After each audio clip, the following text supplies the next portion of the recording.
Hi, my name is John.S. The topic of my discussion is employee discipline. I look for different types of articles on employee discipline, and the best one I found actually covers the most extreme level of employee discipline, which is actual termination of the employee from where you work. The article that I looked at was called Tactful Termination. It was written by Stephanie Oberman in 1997, and it was posted at the National Restaurant Association website.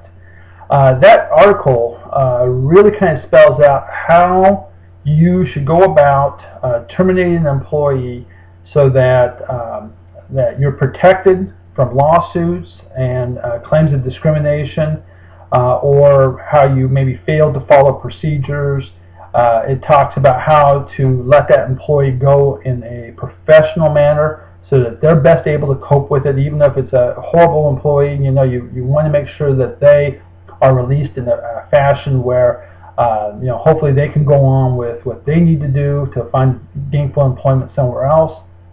In addition, it talks about how you can handle your remaining employees. How do you keep them in the loop to some degree? How do you make them feel comfortable with what has occurred? And then also talks a little bit about how you, as the individual who had to let this person go, how do you deal with it? So it kind of covers the whole gamut of what is required in the termination of an employee. And we'll kind of start at the beginning and work to the end. The first thing that they talk about is, how do you actually go about letting this employee go? And what are the steps that are required leading up to the point where you release this employee? And what they basically talk about is it kind of all starts in your employee handbook. You need to make sure that the job description for this individual is kind of spelled out so they understand what they need to do, so that they're fully aware of all of their responsibilities, so that they are able to do their job in the most professional manner. The second thing it talks about is it should spell out in your employee handbook basically what the disciplinary procedures are.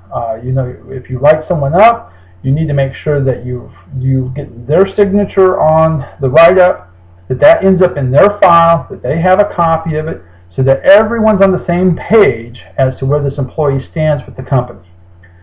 In addition to that, they talk about making sure that if this person is part of the protected classes, because of race, gender, religion, national origin, age, or disability, that you can still let these people go, but you have to really document this really well, because obviously you don't want a discrimination claim filed against you, because all it's going to do is cost you a big headache, cost the company you work for a lot of money. Ultimately, something like that could potentially cost you your job. So you want to make sure that all of those things are covered, and that you are aware of all the rules that you need to follow for the company you're working for. And again, you want to make sure that any conversations or anything that dealings that you have with this employee is fully documented and in the employee's folder.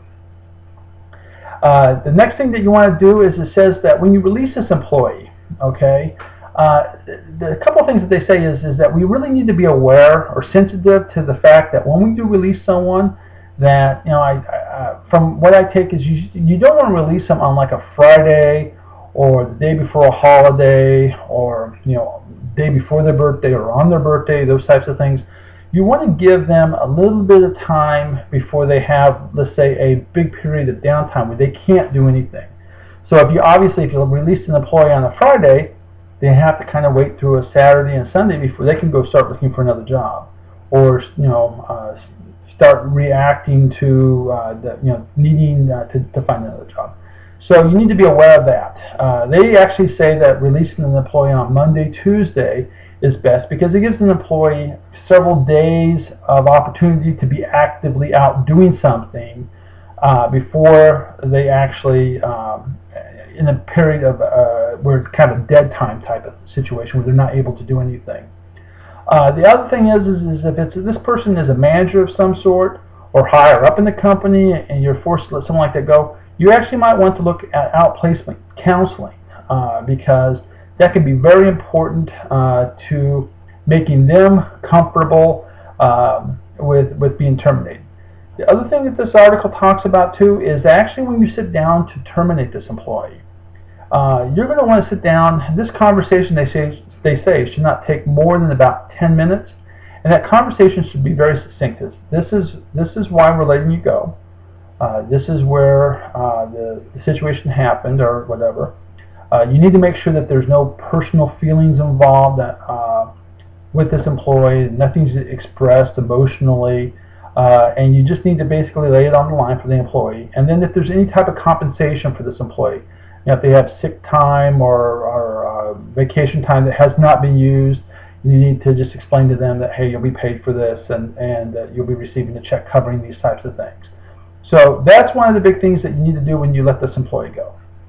Now, once you've released this employee, obviously you still have a staff that you're working with, and you yourself, who even though, let's say you may not have cared for this individual, it's still a traumatic experience to go through and have to fire someone.